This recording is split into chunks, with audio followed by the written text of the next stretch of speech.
if you're not an expert at something, then you never have something unique to bring to market to then unlock those opportunities.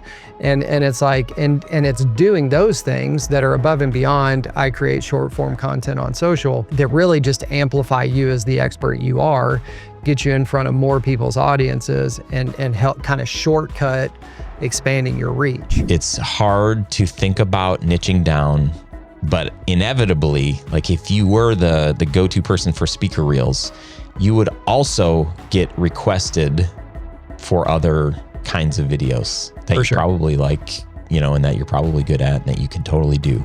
Do you market them as much as you do your speaker demo reels? No, like you don't. You can maybe talk about them occasionally, but like 80% of what you're talking about is the speaker reel stuff. And the other opportunities will come. So when you say, no, I'm not going to, go all in on marketing to all of the things, I'm going to focus, the other opportunities will still come in. Are you focused enough on what you want to be great at to where you're seeing things that most people aren't even seeing? Right? Like, it's like, man, I'm going deep on stuff to where like I'm seeing stuff that I don't think too many people are seeing.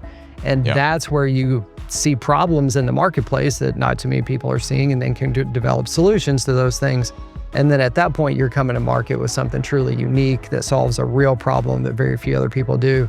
And you've got that competitive edge. What's up, and welcome to episode 421. In today's episode, we talk about why having a personal brand is critical. Critical, this is the international sign for critical for your video business, and the surprising stats that will prove this. We also go over the number one reason that most video businesses fail to scale and how to avoid this common trap. And then finally, we cover a practical framework for positioning yourself as the go-to expert in your niche without spreading yourself too thin. I'm really excited for you to come with me for this interview with my guest, Jeremy Weber from Brand Builders Group. All that and so much more today's episode. What is up, my friend? Hey, it's Ryan from Studio Sherpas, and this is the Grow Your Video Business show. I'm very excited that you're here. I'm very excited to introduce to you my new friend, Jeremy Weber, who is from Brand Builders Group. And the conversation is so practical and I think so critical for your business. So don't leave early. Stick around to the end. All of the things that he shares are really good and are going to help you in your video business. If you're new to this place, welcome. Happy New Year. I know it's still the new year, right? It's still the new year. What are your goals for this year? Do you have them written down? If not, please write them down. Find a place, put them in front of you, keep them there. As I'm saying this, it's not the new year yet as I'm recording this, but I need, where are my goals? They're on that table or that one, shoot. Get them in front of you.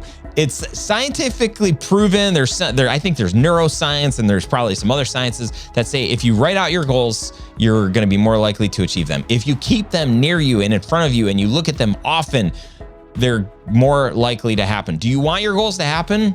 Okay, then let's do this small act of writing them out, dream big, and then keep them with you or near you and look at them often, okay?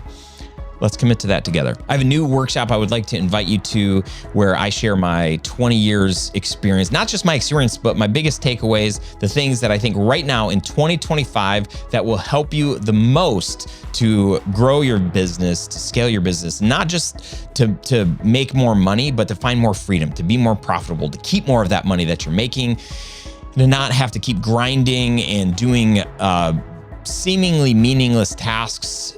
I want you to learn from my mistakes, learn from all the conversations that I'm having with other people. And I've kind of squeezed this into a workshop that is very practical and actionable for you.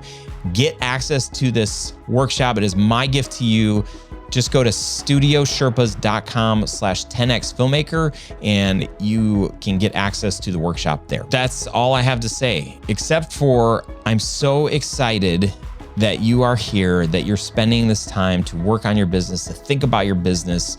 And my hope is that you walk away from this episode with one thing that you can do. One action item. I think there will be lots of thoughts and ideas of like, oh, that sounds good. This sounds, that's great, whatever. But I want you to just concentrate and focus on walking away with one thing that will help you in your business to find more freedom and to build a bigger, better business. And again, when I say bigger, I don't just mean like, hiring employees and increasing, the amount of money that you make over the course of the year. I'm not against those things, but I don't think that that's the most important. I'll leave it at that. Let's jump into the episode now. Here we go. Roll the tape. What's up, my friend? Hey, welcome to another episode of the show where I've had to do 3 introductions before we got it right. My guest today is Jeremy Weber, who is a founding member of Brand Builders Group and also subject matter expert. Whatever. All the things. Jeremy, I'm so excited to be talking about personal branding and to have you on the show today. Thank you so much for joining me. Yeah, you bet, brother. Thanks for having me. And this is already off to a good start. So it's going to be spicy. This is going to be a good one, man. Absolutely. Spicy. I like it. So tell me from your perspective, personal brand. This is one of my favorite topics. It has been, when I first started my business 20 years ago, I think it was about 2 years into running a business where a guy that I was going to church with approached me and said, hey, I'm a brand strategist and I know, you got this video thing going on. Would you like to do like a branding session with me? And then I think he even said like, I normally charge, a lot of money for this, but I would love to just like do this with you. It'd be really fun. And I was like, okay, this sounds cool, like free consulting or something. Sure, I'll take this. And I was like, maybe I'll get a logo out of it. And that process was amazing. And it was so much more than just a logo at the end of the day. The confidence that I walked away with, like just when he presented to me after our time together, he presented like, okay, here's what, my perception of the brand is and all this stuff. I'm like, oh my gosh, like this is my heartbeat for why I do video on paper in written form. This is amazing. And then there was a logo and a tagline and, those things that was part of it. But that changed everything. That experience changed everything. So I'm really excited for the person who's never really dove into what the heck is a brand? Like what is that? And do I need a personal brand? I'm trying to build a video company and I'm not even using my name in the video company because I don't want people to think that it's just me, even though it's just me.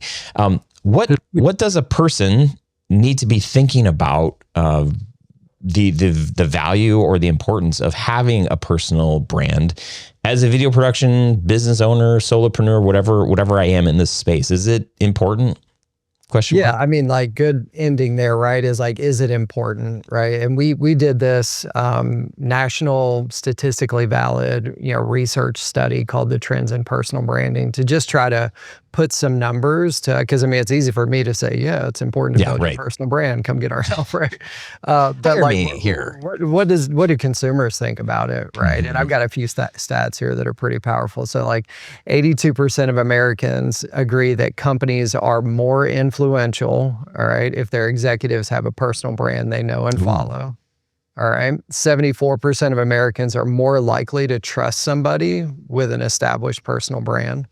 58% of Americans are willing to pay more for services from a professional with an established personal brand. And those are just a few key stats from like a really long study on this. Wow. And those stats right there are just a quick indicator that really validates the shift in consumer behavior.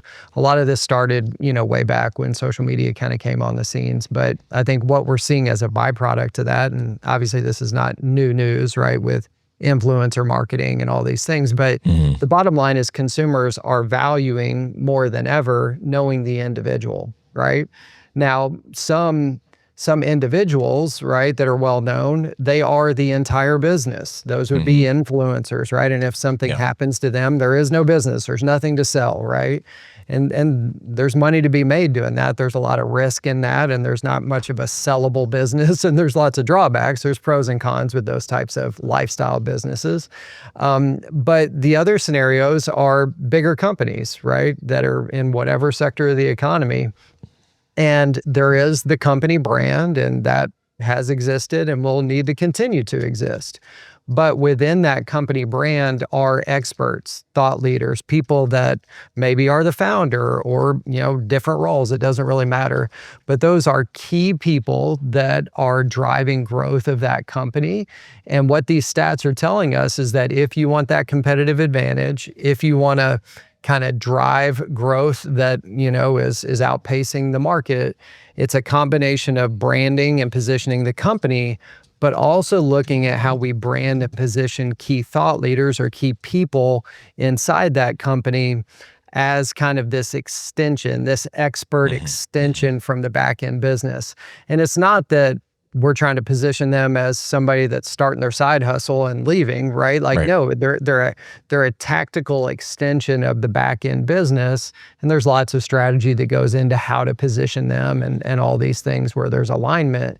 But the bottom line is consumers are saying, look, we want to know the individuals behind the company. And if you're going to hide behind logos, that's going to be counterproductive at scale. And so, so that's the reality of what these trends, and the data supports. And so the question is whether you're, small company, big company, like what is your strategy to not only position the business and brand the business, but also start positioning your experts, as an extension of the business to help humanize the company and differentiate and ultimately drive growth. So, dude, those statistics are, they're just so powerful. I mean, and I've always believed this. I mean, from day one of me starting this business 20 years ago, this is before, YouTube and influencers and like all of that stuff. I've always just known that people are way more interesting than the brand and their stories about why they do the work. And if we can figure out how to tell those stories and how to help the consumer or the potential consumer meet this business and see them as people rather than a business, it's like your empathy just, you fall in love with, that's how people fall in love with brand. It's because of the stories that are being produced, whether that's through happy clients or the people that are saying, this is why I have given my life to this work because I see this is happening because it means this to me. When you hear people talking like that, it's like and you're looking at, hiring company A versus company B. It's like, man, I'm going to hire the company that feels like they could be a friend. And maybe I don't agree with or align with all of their talking points, but they at least feel like human. Yeah, for sure. And I think there's no question there's risk, right? Like if a company is saying, hey, we're going to start elevating key people, there's some risk with that, but there's risk with not doing anything, right? That you're going to suppress your top talent. They're going to leave for a company that's more welcoming to saying like, look, I want to get out there more. I know I can have bigger impact in a way that's aligned with servicing who we try to serve as a company. And some businesses are like, hey, well, we're already doing this. We have influencer marketing campaigns, and I'm not against that, right? I think as a company grows, like, yes, you are partnering with strategic outside centers of influence, like i.e. personal brands, but you just need to be careful to not outsource too much of your influence at the end of the day, right? Because if your goal is to attract and retain top talent that is 100% focused on growing your business versus an influencer that's pushing endless products, right? Like you need to have an internal personal branding strategy to grow your business. And then you have this kind of external personal branding strategy through partnerships with, but some of these things are more applicable for bigger businesses, right? Now, obviously, if you're a solopreneur or early stage company, you're like, what are you talking about, dude? Like I'm trying to get product market fit. I'm trying to get traction, trying to see some growth, and this will come later. But those are definitely things you need to think about when it comes to leveraging personal branding to scale a company as it gets a little bit bigger. Yeah. So would you say the majority of the work that you're doing is with solopreneurs or very small? Yeah, it's a great question. So we would segment the market three ways, right? So these are kind of the three types of clients we work with. Our most ideal client would be somebody that really fits the mold of a lifestyle business owner where like the business is them. They're a speaker, they're an author, they're an influential figure, right? But naturally, if something happens to that person, like I said earlier, there is no business, right? So there's nice things about those companies, but there's also not so nice things. So that would be where we can just knock it out of the park. Like we know what it takes to become a Hall of Fame speaker, getting paid, 50, 100 grand a talk. We know what it takes to hit the New York Times list and sell boatloads of books. And we know what it takes to just develop IP and thought leadership that gets packaged in different formats to make money. So we can really crush it for those people. So that's why that's our ideal client. The next most ideal client for us would just be a small business, right? Where it's very much like, hey, whatever, could be a brand new company or, somewhere in the 7-figure range, right? That's saying like, hey, I'm trying to grow. I'm the founder. Naturally, as the founder, I'm driving a lot of leads and selling a lot of stuff. Like if, I'm playing a really critical role to drive growth of this company. And so the more I'm known, liked, and trusted out there, as a key extension of this business, then that only helps us drive more leads and grow, right? So like that would be the next kind of like segment of the market. We have every type of different small business.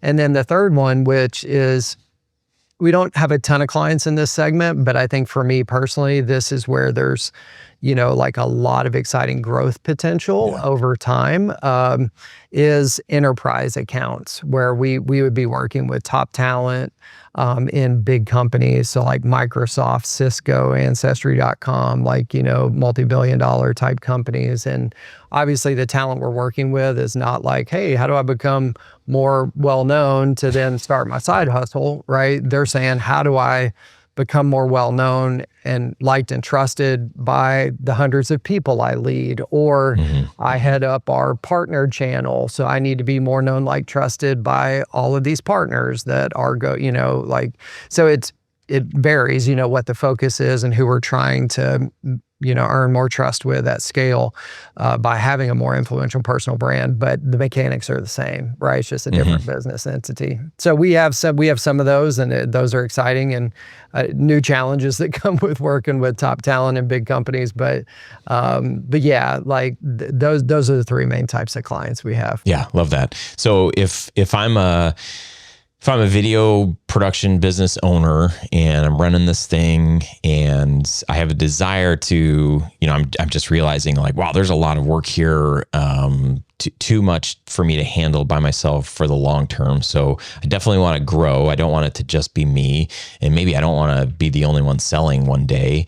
For the person that's in that spot of like, the company's not named after them, it's a different name. And then there's also this feeling of like, okay, I'm trying to create marketing for me, but like I'm getting hired by companies to make marketing for them. So it's hard to find the time to make marketing for me and to promote myself or the brand or whatever. What's your recommendation for somebody that's in that spot should they be trying to leverage their personal brand? Should they focus more on one? Is it 80-20? Which one's 80? Which one's 20? What's your, without, a ton more context, what's your initial reaction, or how do you help that person? Yeah, that's a great question. So I think first things first, you have to decide what's a long-term vision of the business you're building. And you kind of alluded to it. If you're saying, look, I'm trying to build a lifestyle business where it's, I'm going to have freedom, flexibility, it's going to be based on me, and, I don't want a big team and all that, then yeah, you're very much building a business that's branded as you as the expert and, top down. But to your point, if your vision is to build a business that's bigger than you and you're going to be a key person from the get-go, you're positioning this as a business with a domain and a logo that's not your name, right? And so if that's the baseline, then you say, well, like, what role does my personal brand play in that? And I think this is where people get tripped up a little bit on like, well, what is a personal brand? And, a lot of people think, well, that's my social media profiles and my platform, or, my personal brand is my, like being an influencer, right? Like, or being an author. And it's like, no, those are simply just ways to either distribute your IP through social channels or package your expertise to monetize it, right? Like your personal brand is you. You already have one, whether you know it or not. It's a matter of how well known is it. And we kind of have this formula, and so really well known would be like your reputation. Like, how big of a reputation do you have? Do you have a positive one, a negative one, like whatever? And we have this formula called the reputation formula. So results times reach equals your reputation. So and you can have great results and have huge reach, and you have a big positive reputation. You can have, really crappy results and tons of reach and have a big negative reputation, right? Like, most people have really great results and not a lot of reach, and they have a small positive reputation. They have a small, like a not so well-known personal brand. And so our goal is to just say, well, look, you already have a personal brand. Like, what do we do to make you, as the expert you are, more known, liked, and trusted by the right people?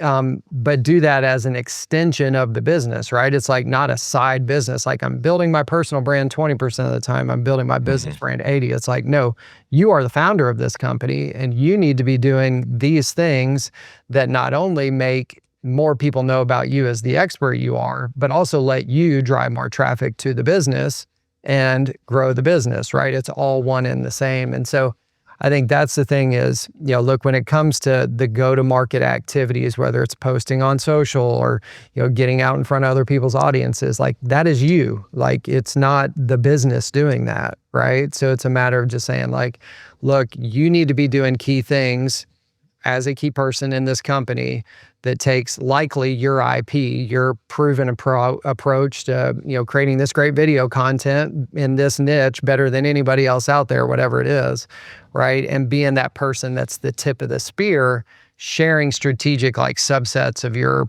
insights and proven process in front of other people's audiences, and like getting that transfer of trust, and then at scale, right, you can package things in more scalable formats to kind of reach more people and funnel people more like back in. But really, the reality, what's cool about this is, if you look at the work we do, especially with small business owners, which these people would fall in that category, a lot of them need to get to cash quickly. Right? They're like, hey, I need to sell. And they're often selling time for money, right? It's like services. And everybody thinks like, man, I want to make money while I sleep and do video courses. Absolutely. Or whatever.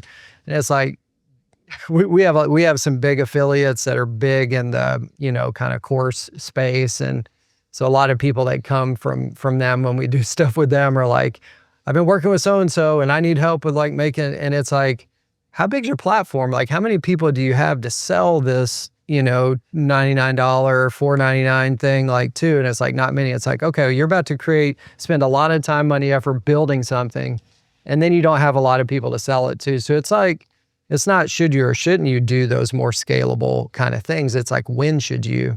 And I think for your people, right, a lot of it is higher dollar things to fewer people. And you're going to sell most of those through outbound sales versus inbound marketing. So like, first things first is going to be like, we're going to build a more influential personal brand by making sure we've clearly positioned you as the expert you are in the marketplace and the business behind you.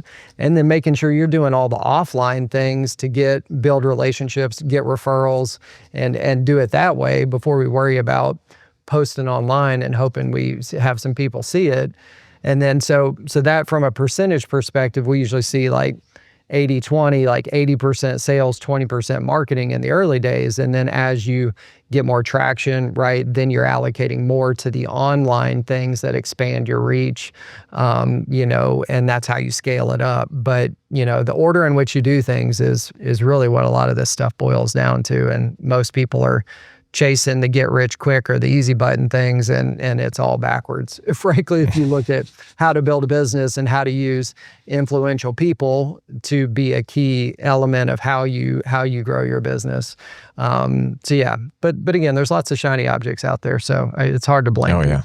Endless. Yeah. Especially for entrepreneurs. It's like our minds move like a million miles an hour and or a second in some cases. And it's like, oh yeah, like, let's try this. Okay, that didn't work. Okay, let's try this. Yeah. And Ryan, I mean, that's the thing, just to double down on this, is like, we're working with probably around 900 active clients right now globally. We probably had 2,500 clients we've worked with over the 6 years the company's been around. The number one reason that people fail, right, we see this over and over again, is they're trying to do too many things for too many people. It's simple, right? And we have the saying, diluted focus equals diluted results. And it's like, it's actually pretty simple. Like, you got to figure out what's the most powerful way to position you. Like, who can you bring the most value to? What is a small subset of things we can sell, right? And now let's go out and make sure all of our sales and marketing activities are aligned with reinforcing that unique positioning. But again, especially with an early stage business, if you're trying to sell too many things, trying to sell to too many different people, it's the kiss of death. And like, again, like, it's actually pretty simple. Not always easy to be disciplined and make those tough decisions and say no to stuff, but that's the reality. Oh man, so many times where it's just like, an opportunity comes up and it's like, man, I could make a quick $1,000 doing that. And it's like, okay, yeah, I'll do this, but it's not like core competency. It's just like, it kind of reminds me when you say that. Several years ago, my wife and I did one of those Dave Ramsey, like, debt-free type programs or whatever. And I hadn't thought about this in a while, but what you said just reminded me of it. It's like, there was one segment where it was like, when you see like debt or something, it's like, act like it's a cheetah running after you, and it's like, run, and it's like, I think of that with you. It's like, ooh, look at that, man, I can get a quick 1,000. It's like, run, like, that is not your core thing. Like, stay focused. That's really good. A quick, if you can attach the word quick to it, you can make a quick $1,000 or a quick 500 or whatever. Is that what's best? Because if you're saying yes to that, you're saying no to something else. Absolutely. Right? Yeah. And I think that goes to what you're selling, right? I mean, that's what we're kind of like talking about here. Hey, does somebody want something? I could just do it real quick, right? But it also goes to what you're focused on being great at, right? Like, I think if you go back to the reputation formula again, it's results times reach. Like, we're not the experts at something, right? And if you're not great at something, you got a fundamental flaw in your business, period, which also means your personal brand, right?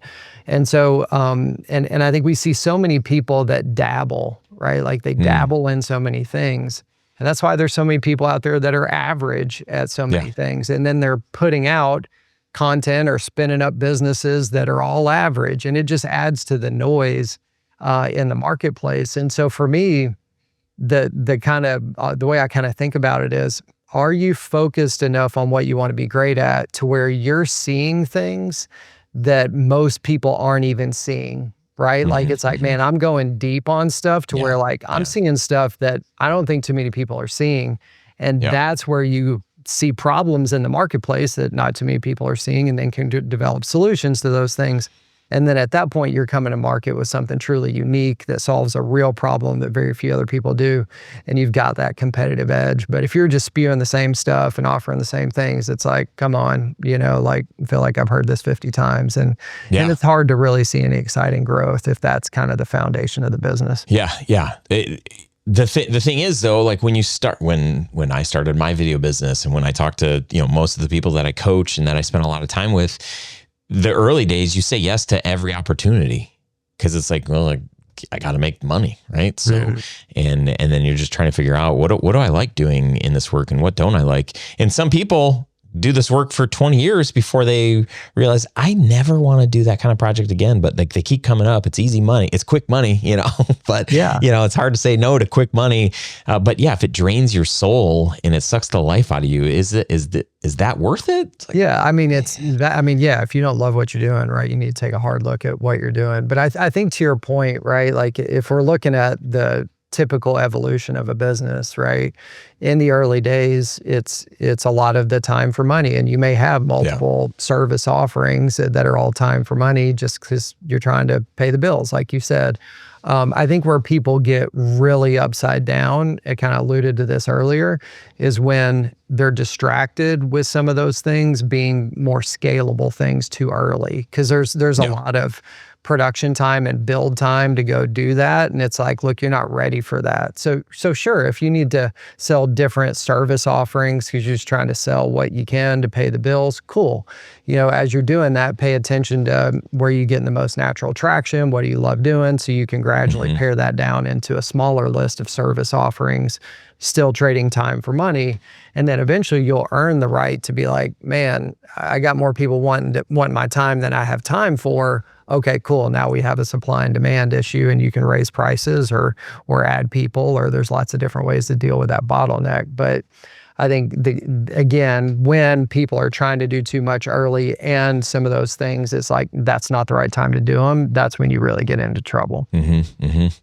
Yeah. I love that. I want to talk about YouTube for a minute. Something you said earlier, we're talking about like fast, like quick growth, and YouTube as a strategy. It's kind of like a long play, right? Building, the best time to start a YouTube channel is like, 15 years ago. Next best time is like today.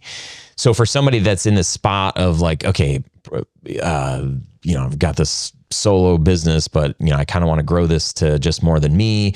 I should probably be showing up on YouTube. If I'm trying to pitch to people that, hey, they should have a YouTube channel, I'm trying to get them to hire me to like film and produce their YouTube content, I should probably be showing up there in some way, shape, or form. Some filmmakers will think like, well, yeah, I love talking about gear. I love gear, so I'll make a channel for gear. In my mind, that does not support probably the work and the clients that you're reaching for. Like, it's fun to educate, and for some people, that's the thing that they should be doing. But then for other people that are like, no, I want to do more production. What do you recommend? Like, creating let's use my company, for example. Tell Studios is the production business. And then there's the Ryan Coral, brand or whatever. Should Ryan do a Tell Studios branded YouTube channel? And again, I don't have all the stuff figured out. I haven't gone through a strategy session to figure out like what really is my brand, but the urgency of like at least showing up, like I need to do that. And YouTube is probably the smartest place for me to do that. Do you even say like, oh, don't even like stress out about like, should you have like, the Ryan Coral YouTube channel, or is it the Tell Studios channel? It's like, you just get out there, pick one of them and just go. Do you have a opinion, thought? Yeah, absolutely. It's a good question. And I think to your point earlier, if you're selling something that is heavily based on YouTube, right? Like they're going to want to see that you're practicing what you're preaching, right? Like, and it's not like, oh, why am I working with you when you don't even have this figured out. So like, I think that's definitely something people need to consider. But I think from what you're getting at is kind of the positioning, like should you, shouldn't you? And if you do, like, how do you position this thing? Is it your personal thing? Is it the business thing? Yeah. So I think we would definitely look at the YouTube channel as being like the positioning of that as being the business asset. Like if you have a business that's bigger than you, then that business has a YouTube channel. Now, just like that business should have a blog that's part of the website, right? For SEO purposes and content marketing, et cetera. But who's authoring the videos? Who's writing the blogs? It's you, right? So like you're showing up, you're building your personal brand, but those things are driving traffic back to and living within the context of the business you're focused on growing, not your personal brand that you're trying to position as a single thought leader for a side hustle or something, right? And so I think that's from a positioning perspective. And now that content, am I talking about gear? Am I talking about whatever? I think a lot of that goes back to like, if these activities, these marketing activities are not aligned with and reinforcing the positioning of the business, it is a waste, right? It's a giant distraction. And so all you have to do is say, well, like, all right, well, if we look at the business, who's our ideal client? Like, who are we focused on serving? What problem are we solving for them? What are we promising to do for them? There's some transformation you're promising to make.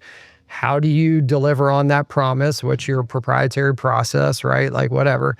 And then the reality is all of your content marketing should be teaching subsets of your proven process for free, in bite-sized pieces, right? To deliver value and funnel people back in, and obviously having to know how to tell stories and all this stuff, as part of that to hold people's attention. But, that's alignment, right? So, I mean, the YouTube videos are focused on the buyer of your services, and it's pre-answering little micro questions they have about how you do what you do for them, right? And so you're building trust, and then they're like, man, I'm trying to DIY it, right? Like I'm trying to they're teaching me how to do it, but there's like, all right, I can't do it. Like I need to pay somebody. And it goes back to who do they think of, right? They think of you, who they've been learning from for, so that's not a new concept. But if things aren't aligned, right, then that's where you if they aren't aligned with the main things we're trying to sell, right? If you're trying to push products, right, and reviewing products and selling products, then okay, well, that sounds like you may have a pretty big platform and you're trying to get people to buy product using your affiliate links or something, which I get that play, but those ad affiliate type revenue opportunities come at scale. If you're trying to do that early, it's like you don't have enough subscribers. Yeah. Like you don't have enough people clicking your affiliate link and buying for that to become anything exciting. You need your content marketing to be driving to people buying your higher ticket things where you actually make real money to pay the bills, right? Yeah. Yeah, that's really good. And I'll say guilty as charged for thinking, I don't know how long ago. I'm like, man, people are clicking on Amazon links and like whatever. I remember my first, you have to get, I think it's $100 in like affiliate before you actually can cash out, before Amazon will send their first check. And my reach was not, it was not where, it still isn't where I want it to be. But back when I thought that I was going to make all my money from Amazon affiliates, I was like sorely. So I don't know how many months it took to finally get to $100. But I just remember seeing like month number 1, I made like 20 cents. Month number 2, I made 12 cents. I'm like, oh, okay, maybe I should be pushing. And that's the thing. It's like, yeah, this like idea of passive income is great, but at the core of running a video business, you could sell a $5,000, maybe a $50,000 video. And if you're so focused on, okay, like let's figure out how can we make money by AdSense, and maybe we can make a lot of with the views and whatever. It's like, sure, but just remember that should be like 10, at most 20% of like what you're thinking is 80% or more should be like, you have an opportunity to like educate people, to get them to build that knowability, likability, trustability, so that they hire you for a job that's going to be worth thousands of dollars. And then if they have a great experience with you, then they're going to tell their friend or their neighbor, and then that person's going to hire you. So the investment there, that's the golden opportunity. And then if this grows, if the audience blows up or a video goes viral, that's really cool. But like, don't build your business on that if that's not what you're trying to do. Like if ultimately you're trying to build a video production business, focus there. If you're trying to build an influencer brand, like sure, like one day, but don't be misled and misguided. Yeah. And I think that's again where people try to go from zero to influential person, right? Making money off their platform. It's like it doesn't happen that way. Yeah. Are there these unicorn cases of people kind of content pieces going viral? Yeah. But it's like, you do not need to plan for that. You need to be pleasantly surprised by that if it happens. Right. And it's actually pretty simple. Like if you kind of look at, kind of these, I would almost say like 3 phases of growth, right? It's like really one-to-one, like, hey, you're just doing one-to-one work in the beginning. And then it's like, wow, okay, we're crushing it, got product market fit, there's traction, there's growth. Like, how do we scale a little bit? Then it's one to many, all right? So maybe that's group style stuff or workshops or whatever, where it's like people paying you less, but you're spending the same amount of time in a one to many setting. And then what's cool is if you do that long enough, then it becomes like many to one, because you have a ton of minis, like a bunch of eyeballs that you can drive back to one affiliate partner or one whatever, or one course purchase. And that's where you have enough people to sell low dollar things in volume or get them to buy, affiliate through your affiliate link. But it's really like, you got to, again, work your way up to that. And when you try to shortcut the system, it's just like, the economics don't work. Sorry. And I think really if people would just embrace that and be like, hey, I hate trading time for money, but it's like, you know what, I know I need to do it to perfect how I do what I do, and then get the traction and momentum and work your way up to it. So I love that. Yeah, that's really helpful. I think the beginning of our conversation, we were talking about, should a video business owner think about having a personal brand? Yeah, definitely important. I think you've covered that. But even as we were talking about that, I'm like, oh, this is a really interesting. It's interesting because some of us, might work with higher ed institutions or with one of the big 3 automakers, or maybe all of them.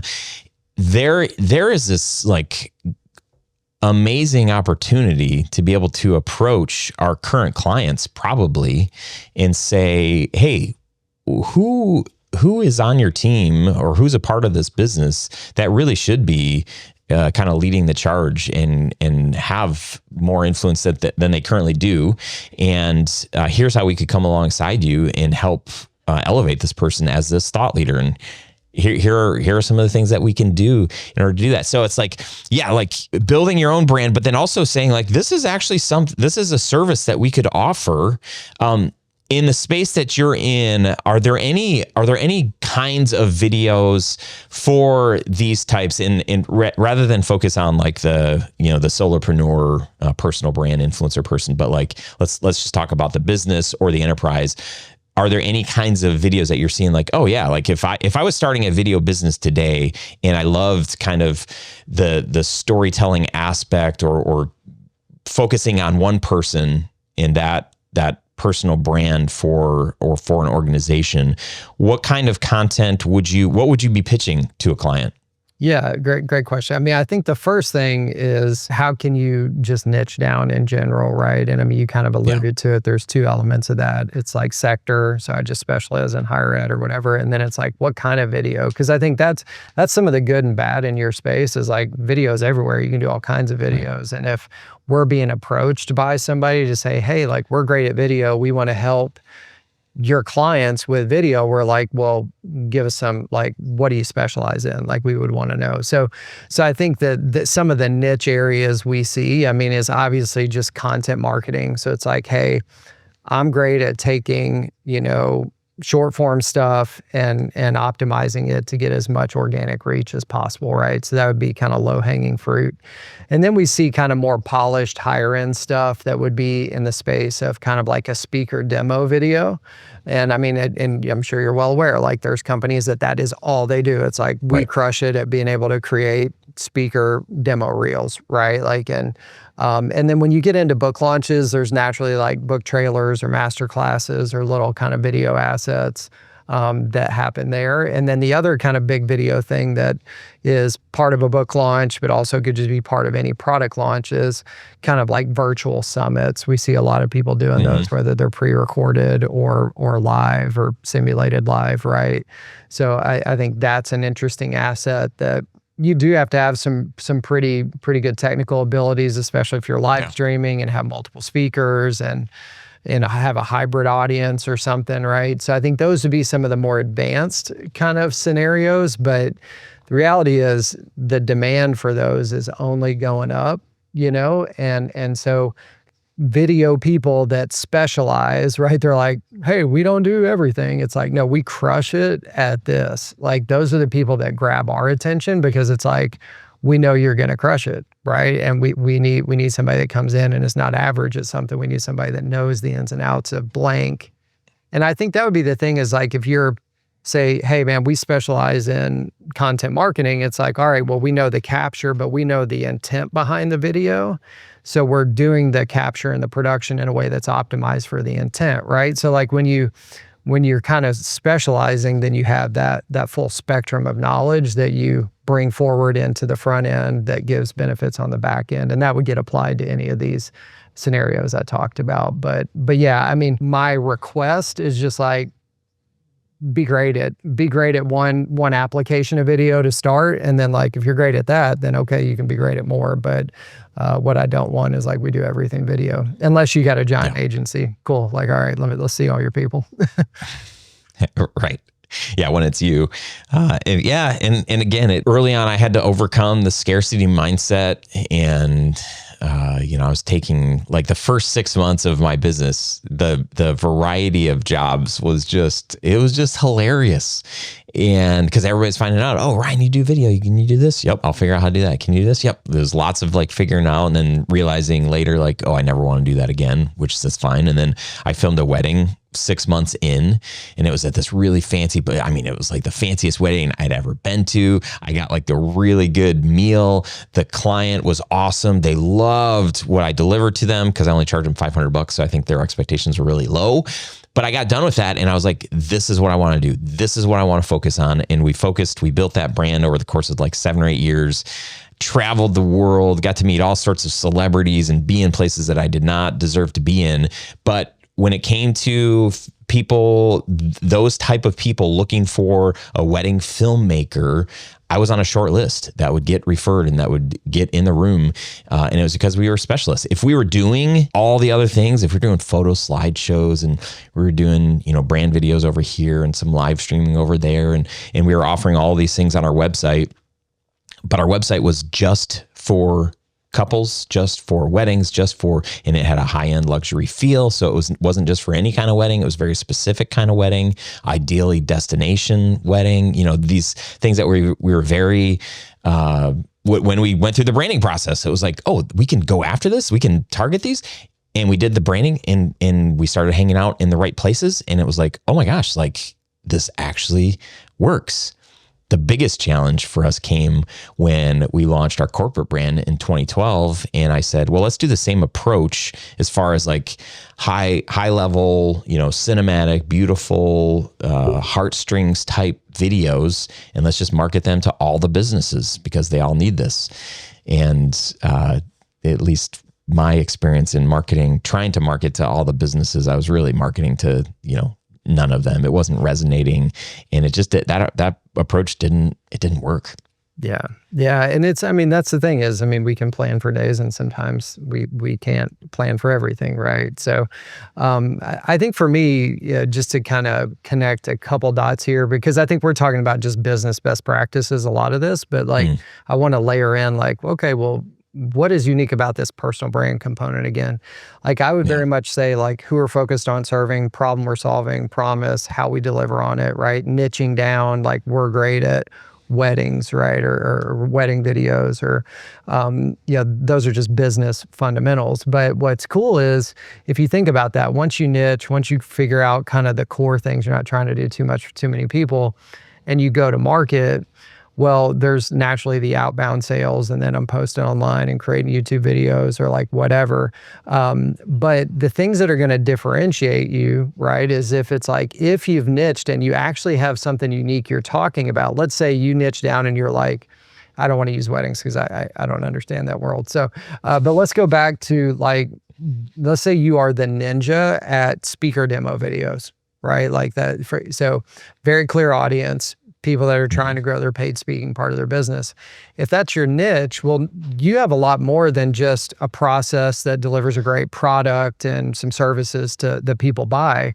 You have IP around it. You've done the deep work to understand what is the unique approach to doing video for that use case that produces a better product than anybody else.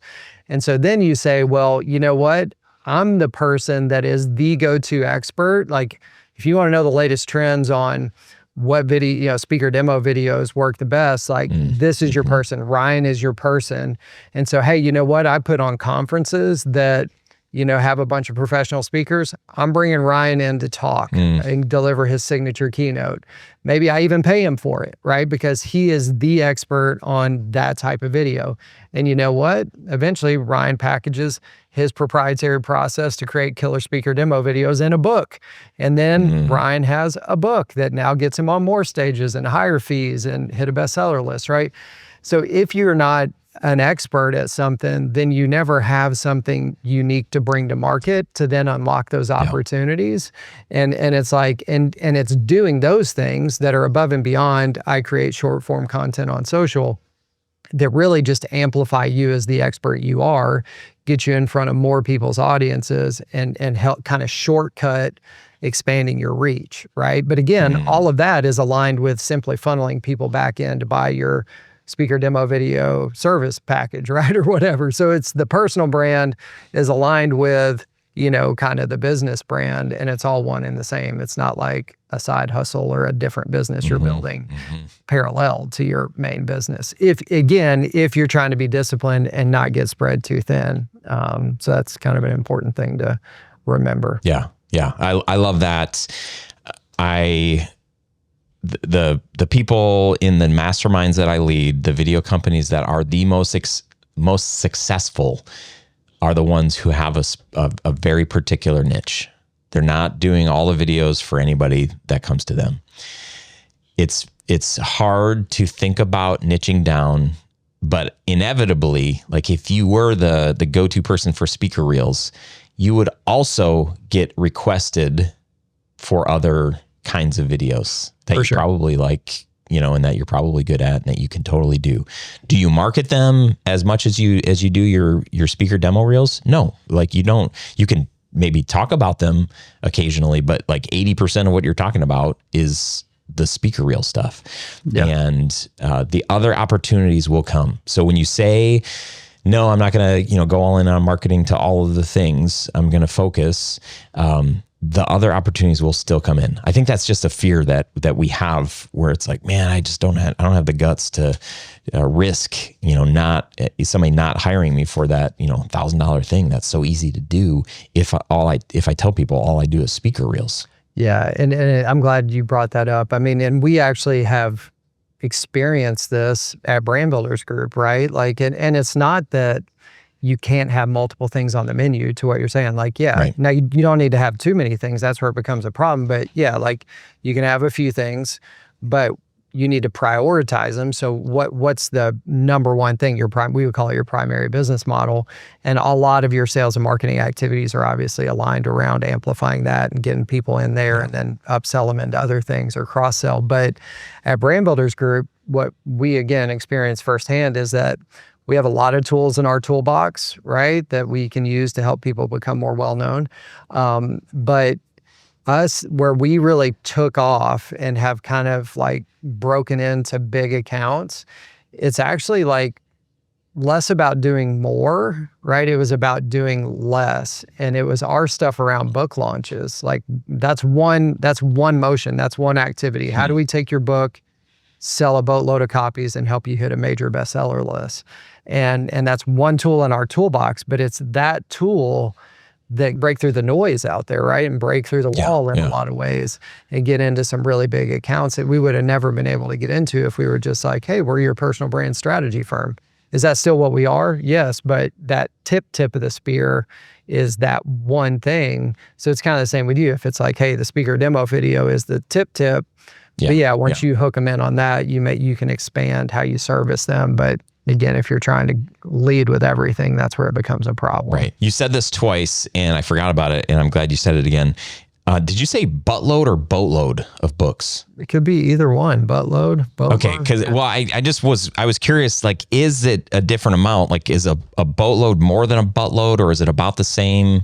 Probably a boatload is more. I would think you'd have to have a pretty big butt. Pretty big butt.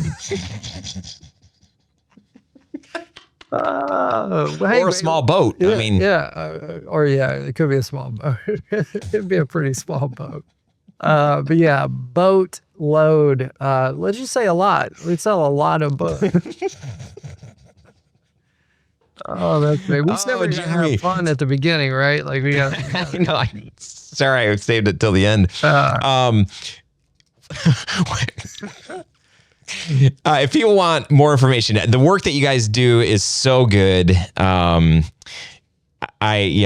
have high regard for the people that you've worked with and just the quality and the focus of the work that you guys are doing. Where can people follow along, learn more, all the things? Yeah, I mean, the company, brandbuildersgroup.com, my name, we're out there in all the places you might find us. But I think the easiest thing is if this is something you're leaning into, like, oh, this is interesting, I got a business, I need to figure out how to get myself out there more as an extension of the business to help grow it, doing some of the things. We actually do a free call with people. So we'll do a free, 1 hour strategy call just to kind of understand what you're working on, try to help you, kind of move the needle on some things. And if it makes sense for us to take a step and do something together, that's cool, but that's not the intent of the call. So if you do want to take advantage of that free strategy call, you just go to freebrandcall.com/JW. And Ryan can probably put that in the show notes or whatever, but freebrandcall.com/JW. And you can just request a call and one of our strategists will jump on with you and talk through good stuff and try to just deliver some value. Love that. Awesome.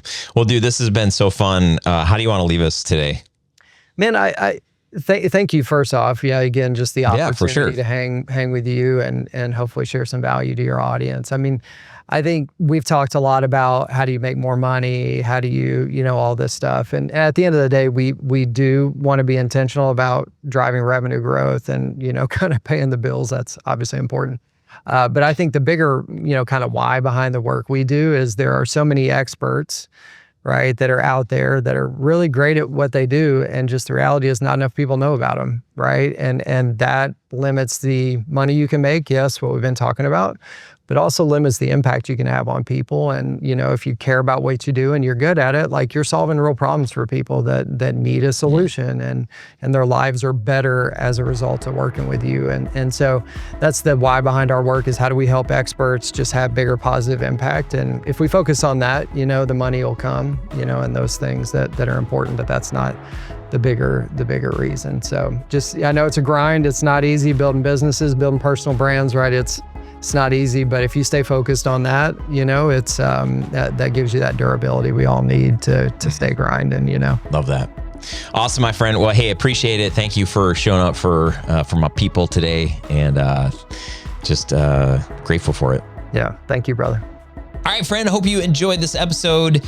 Lots of great stuff from Jeremy. Leave a review for this show if you would like. Not if you would like. I would like you to. Will you please? ? Feel free to reach out to me if you have questions. If there's any way that I can serve you or support you in your video business journey, my email is ryan@studiosherpas.com. I do one-on-one coaching. I do mastermind, I lead a mastermind of filmmakers, and I have different programs and things that can help you scale your business faster. Feel free to reach out. You can find all of this stuff on the Studio Sherpas website. And yeah, that's all I got. I'm so glad you're here. Thank you. Let's keep climbing, because running a video business it's not the easiest thing in the world. It's challenging, but it's worth it, because the work that we do can change the world. Here's to you, my friend. I'll talk to you real soon. See ya.